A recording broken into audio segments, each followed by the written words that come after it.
Hello everyone, आप सभी का स्वागत और उम्मीद यही करती हूँ कि आप सब स्वस्थ होंगे, आपके परिवार में सब सकुशल होंगे और बहुत लंबे समय से आपके बीच नहीं आ पाई। उसका सेकंड वेव में ख़ास ये है कि इसमें पूरा परिवार का परिवार संक्रमित हो रहा है। पहले फर्स्ट वेव जो थी, इसकी फर्स्ट लहर थी, वो इतनी ज़्यादा खतरनाक नहीं थी और सेकंड वेव कुछ ज़्यादा ही खतरनाक है। और प्रार्थना करती हूँ कि हम सबको जल्दी से इस महामारी से निजात दिलाए और जितने भी लोग हैं आपके परिवार में वो स्वस्थ रहें और आप सब सकुशल रहें, बस यही चाहती हूँ।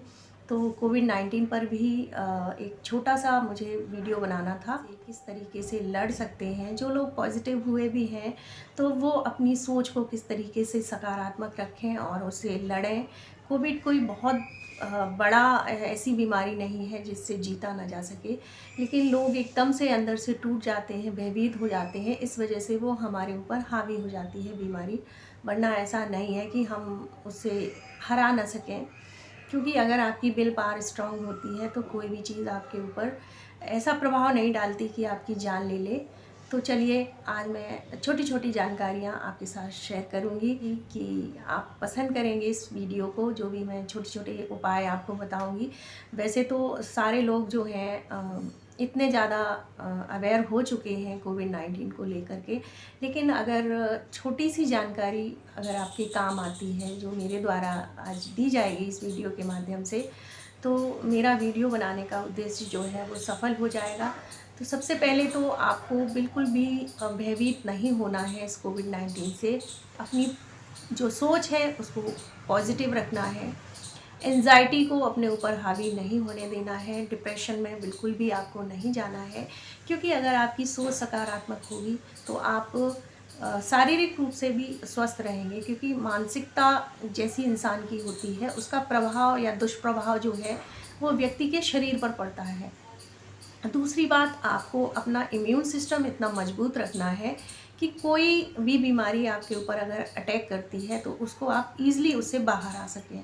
बस मेरा तो यही मानना है। तो इसके लिए आपको क्या करना है, प्राणायाम करना है, जो सूक्ष्म व्यायाम होते हैं वो करने हैं। प्राणायाम में आपको अनुलोम-विलोम जो है वो करना ही करना है, क्योंकि ये आपके शरीर में जो ऑक्सीजन की कमी होती है वो नहीं होने देता है। उठ सकते हैं अनुलोम-विलोम, भ्रामरी, उद्गीत, भस्त्रिका, ये सारे प्राणायाम हैं जो कि आपके शरीर को स्वस्थ रखते हैं, आपकी इम्यूनिटी को बढ़ाते हैं और इसके साथ-साथ ऑक्सीजन जो है उसके लेवल को गिरने नहीं देते हैं। ऑक्सीजन को ऑक्सीमीटर रख सकते हैं, क्योंकि आप अनुलोम-विलोम का सहारा ले सकते हैं और खुली हवा में छत पर आकर के, भले ही आप मास्क लगा कर के आएँ, टहल सकते हैं, जिससे कि आपकी ऑक्सीजन का जो संतुलन है बॉडी में वो बिगड़ेगा नहीं। इसके अलावा आप एक इम्यूनिटी को बढ़ाने के लिए होम्योपैथिक दवाई आती है, आर्सेनिकम एलम करके है। ये होम्योपैथी की किसी भी शॉप पे आपको मिल जाएगी।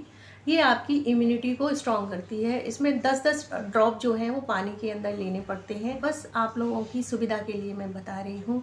यही छोटे-छोटे उपाय मैं अपने घर में अपनाती हूँ और ईश्वर की कृपा से हमारे परिवार में जितने भी मेंबर हैं वो सभी स्वस्थ हैं।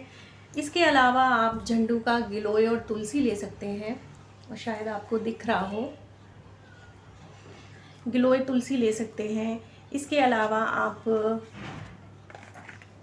ये आंवला एलोवेरा का और गेहूं के जवारे का मिक्स जूस है, आप ले सकते हैं। ये सब क्या है, आपकी इम्यूनिटी को बहुत ज़्यादा स्ट्रॉन्ग बनाते हैं। गिलोय आंवले का जूस ले सकते हैं। जैसे आप फल खाते हैं तो ज़रूरी तो नहीं कि सारे फल जो हैं सुरक्षित हैं। पता नहीं कितने लोगों के हाथों से होकर के गुजरते हैं, तो कोरोना तो कैसे भी आपके घर में आ सकता है। तो इसके लिए आप इस तरीके का, तो उससे भी आपका जो बैक्टीरिया वगैरह है वो दूर हो जाएगा। हैंड सैनिटाइज़र का इस्तेमाल करिए।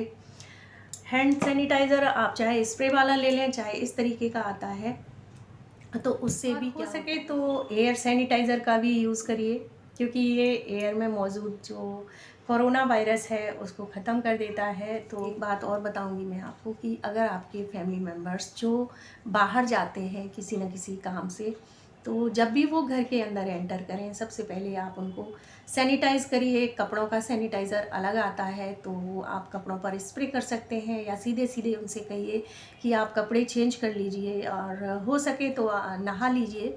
और जूते चप्पल को आप बिल्कुल ऐसी जगह पे रखिए जहाँ आपके बच्चे आसपास न जाते हों उनके, और उनको भी सैनिटाइज़ करिए। इसके अलावा आप एक उपाय और है जो कर सकते हैं, आप धूप में सुबह-सुबह बैठ सकते हैं, गुनगुनी धूप में काढ़ा पीजिए। काढ़ा मैंने अपने चैनल पर काफ़ी पहले डाला था वीडियो, आप सबके बीच शेयर किया था। काढ़े में आप गिलोय, तुलसी और कच्ची हल्दी नहीं है तो सिंपल वाली हल्दी ले सकते हैं। दूध अगर पीते हैं तो दूध में हल्दी का इस्तेमाल करिए, और अगर कोई पॉज़िटिव हो भी गया है तो उसके लिए आप यही काढ़ा पीजिए। सबसे ज़्यादा तो उसमें आपका फ़ायदा करता है हल्दी और गिलोय, तुलसी। तो इसका काढ़ा भी, इसके साथ साथ दालचीनी आप यूज़ कर सकते हैं। और उसके ठीक होने के बाद जो आप ब्रश इस्तेमाल करते हैं, टूथ ब्रश इस्तेमाल करते हैं, उसको फेंक दीजिए और नया टूथब्रश इस्तेमाल करिए। तो यही सब छोटे-छोटे उपाय हैं जो आपको बचा सकते हैं। और जो कोविड-19 से गुज़र रहा है तो ऐसे व्यक्ति से थोड़ी-सी दूरी बना कर के रखें, और मास्क का इस्तेमाल हमेशा करें।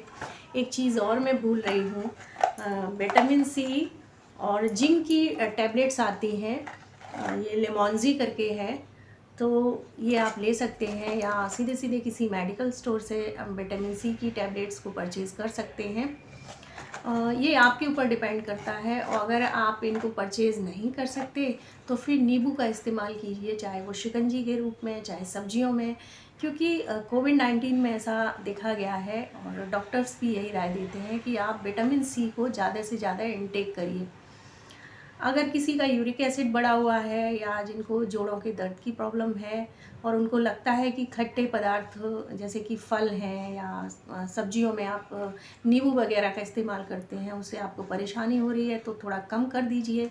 नारियल पानी पीजिए, लिक्विड वाली चीज़ें ज़्यादा से ज़्यादा आप अपने आहार में शामिल करिए।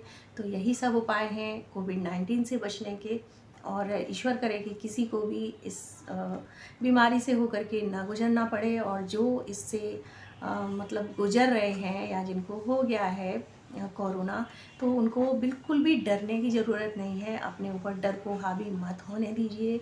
ऑक्सीजन की कमी अगर हो रही है और आपके पास सिलेंडर नहीं है, आसपास नहीं मिल रहा है, तो ऐसे में आप थोड़ा-सा प्राणायाम करिए, इच्छा शक्ति को मजबूत कीजिए, और ऐसा महसूस करिए कि आपके अंदर ऑक्सीजन की कमी नहीं हो रही है। और खुले में जा कर के थोड़ा-सा टहल लीजिए, भले ही आप मास्क लगा के रखिए, क्योंकि अब तो हवा में भी लोग कहते हैं कि वायरस आ गया है, हम आस-पास किसी के मिलते भी नहीं हैं, और फिर भी देखा है कि लोग पॉज़िटिव हो रहे हैं, कोरोना पॉज़िटिव हो रहे हैं। तो इसका मतलब कहीं न कहीं हवा में भी इसका वायरस है। तो जब भी आप खुले में जाएँ या छत पर जाएँ तो मास्क लगा के रखिए, और एक दूरी बना के रखिए लोगों से। घर में अगर कोई फैमिली मेम्बर आपका पॉज़िटिव हो गया है तो हमेशा मास्क लगा के रखिए, उससे थोड़ी-सी उचित दूरी बना के रखिए। यही सारे उपाय हैं आपको जो कि इस बीमारी से निजात दिला सकते हैं, या आप इस बीमारी में भी सेफ़ रख सकते हैं अपने आप को, अपने परिवार को।